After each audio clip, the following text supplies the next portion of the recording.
오늘은 지난 시간에 이어 전자미싱의 장력 다이얼 사용법과 오버캐스팅 노루발 사용법,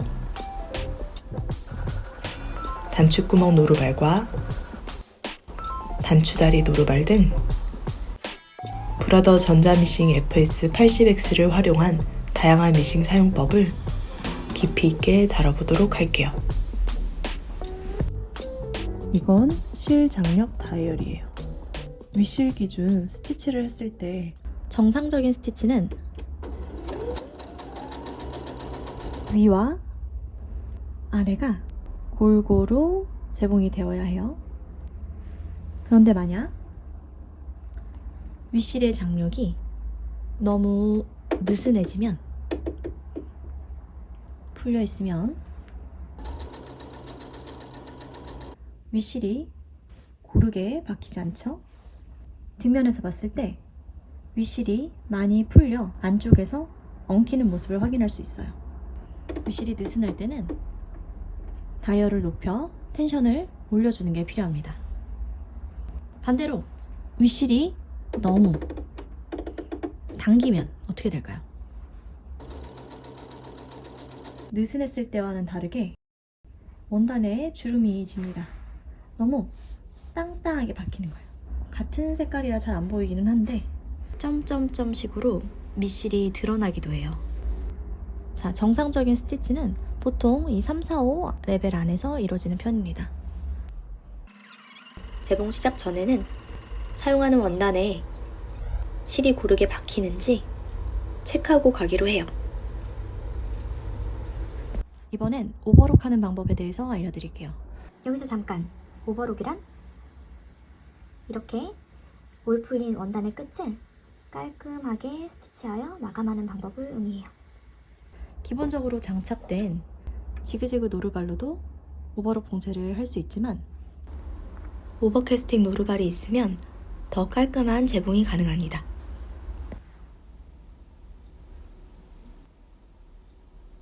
(7번도) 있겠고 16번, 29번 29번을 한번 해볼까요? 버튼을 눌러 숫자를 바꿔주고 기본 노루발로 제가 끝단에 맞추고 시작을 했다고 생각을 했는데도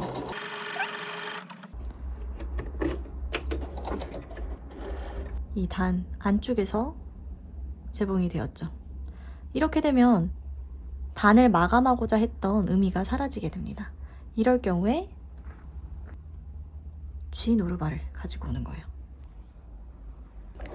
같은 스티치를 G 노루발에 두었을 때 오버캐스팅 노루발이 좋은 이유는 기준 날이 있기 때문에 원단의 이 끝선을 이 선에 맞추는 거예요.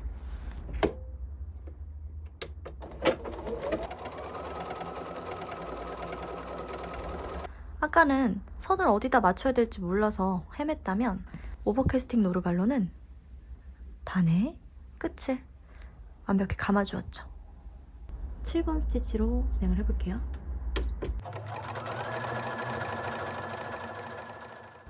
예쁘게 됐어요. 확실히 끝단을 잘 잡아주는 게 보여요. 예쁘다.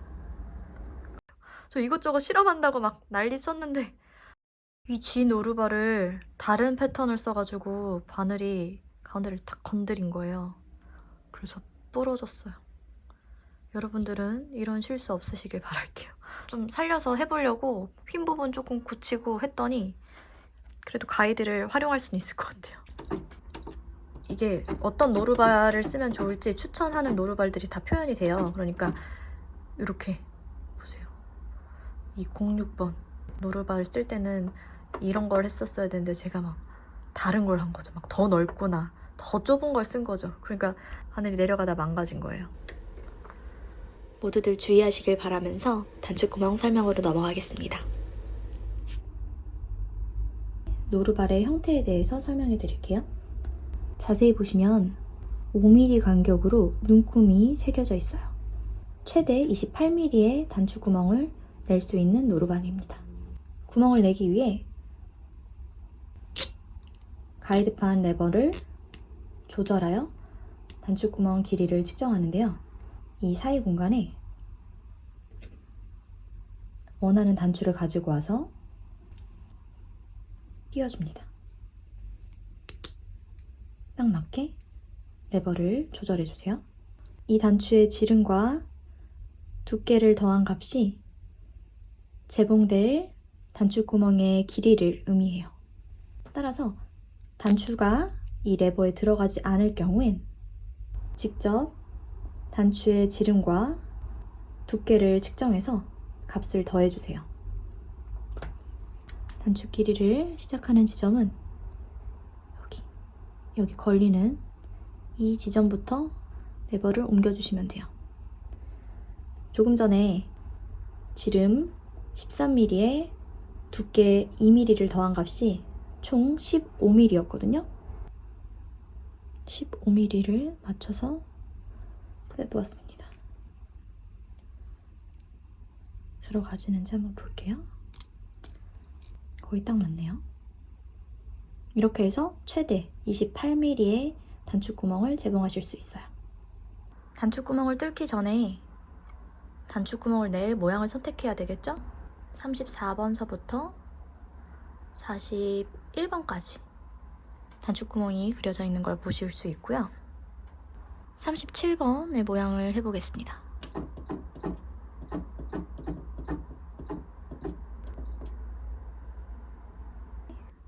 윗실과 아랫실을 충분히 빼주시고 노루발을 살짝 들어서 장착해줍니다. 자세히 보시면 자동 실끼우기 레버 뒤에 이 단축구멍 노루발 레버가 있거든요. 이걸 밑으로 쭉 내려주세요. 그럼 이 브래킷이 여기 사이에 걸립니다. 이렇게 걸리지 않고 잡아서 이 브래킷 뒤로 보내주셔야 돼요. 이렇게 탁탁 걸리도록. 그런 다음 재봉을 시작해 주시는데 단축구멍 뚫을 위치를 표시해 볼게요. 바늘이 시작되는 위치는 바로 이 아래 이 하단에서 시작하기 때문에 시작 위치를 이 지점에 맞춰 주셔야 돼요. 중요한 건 실을 최대한 왼쪽으로 빼고 위치를 잡아준다는 겁니다. 아래쪽에 두기로 했죠? 이 가운데 빨간색 지점을 기준으로 노루발을 내리면서 시작 위치를 잡아주세요.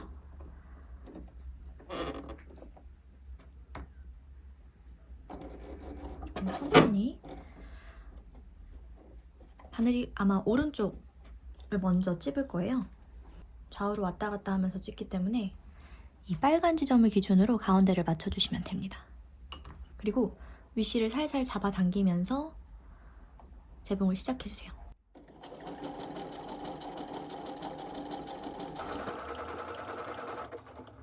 알아서 멈춰요.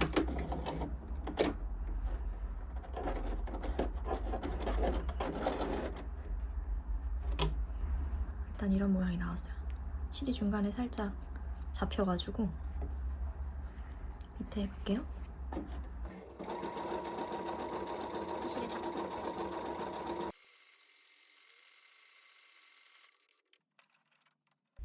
훨씬 낫네요. 아까는 제가 여기서 윗실을 잡는 걸 살짝 놓쳤거든요. 그랬더니 이렇게 스티치가 조금 예민하게 건너갔는데 지금 건 깔끔하게 잡혔어요. 구멍을 뚫어볼게요. 이렇게 실뜨개로 잘 벌려주시고 최대한 봉제선을 안 건드리도록 뜯어주십니다. 아 예뻐라. 이렇게 되면 쏙 들어가고요. 깔끔합니다.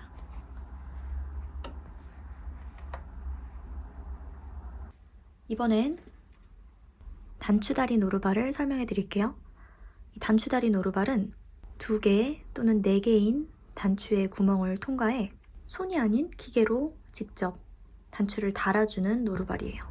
기계 뒷면을 보시면 이 침판 안에 있는 톱니를 위로 올라가게 또는 아래로 내려가게 바꿀 수 있는데요. 단추다리를 하기 위해선 톱니를 내려주고 시작합니다. M 노루발을 부착해줍니다. 단추다리 노루발 제복 모양인 04번을 선택하겠습니다. 그리고 단추구멍의 간격과 동일하도록 탄폭을 조절해야 해요. 단추 구멍의 사이 간격을 측정하세요. 3 정도로 잡으면 될 것 같아요. 3mm. 원하는 곳에 단추의 위치를 잡아주고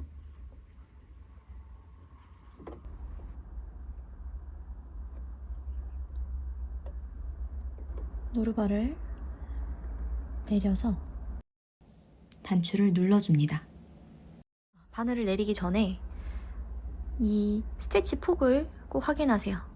제복 모양 폭을 확인하세요. 간격이 3mm 정도 되는 것 같으니까 제가 3.0으로 맞추고 해보겠습니다. 폴리 다이얼을 돌려서 천천히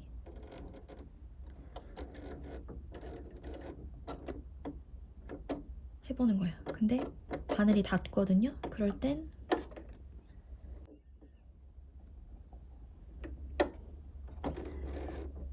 구멍 위치를 살짝 만져서 다시 해보는 거예요.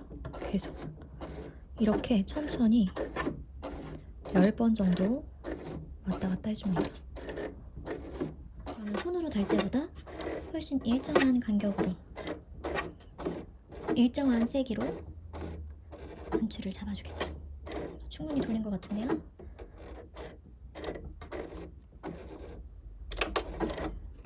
빼볼게요. 이렇게 뒤에 나온 실을 매듭 지어주면 깔끔하게 달렸죠? 뒤도 깨끗해요. 4개의 구멍을 뚫고 싶을 땐 밑에 2개를 먼저 하고 위에 2개를 이어서 하시면 됩니다. 구멍 폭이 3mm 정도예요. 3mm로 먼저 밑에 구멍 2개를 하고 Z자 모양으로 위로 올라가서 마무리 지어주겠습니다. 먼저 잡고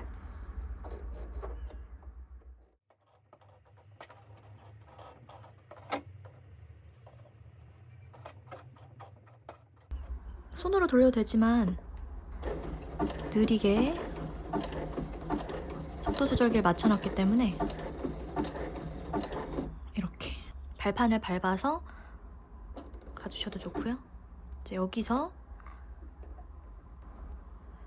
이렇게 살짝 밀어가지고 와서 원단을 자리를 맞추고 시작하는 거예요. 윗칸으로 올라가서. 그리고 바늘이 닿진 않는지 확인한 후에 발판을 눌러서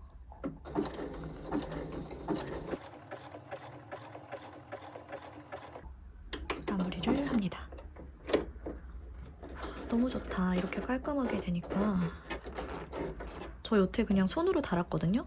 근데 진짜 여러 개 달 때는 이렇게 달아야 단추도 튼튼하고 예쁘게 달릴 것 같아요. 오, 예뻐, 예뻐. 깔끔해요. 여기는 매듭을 지어줄게요.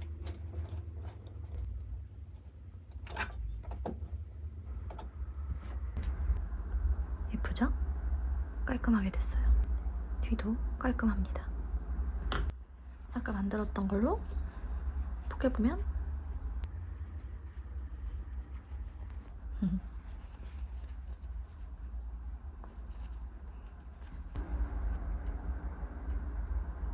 예쁘죠? 다음 영상에서는 단추구멍 노루발과 단추다리 노루발을 통해 간단하고 재밌는 카드 지갑을 만들어 볼 거예요. 누구나 쉽게 따라 하실 수 있도록 잘 작업해 오겠습니다. 구독과 좋아요는 언제나 환영이에요. 모두들 즐거운 소행하시고요. 곧 만나요. 안녕.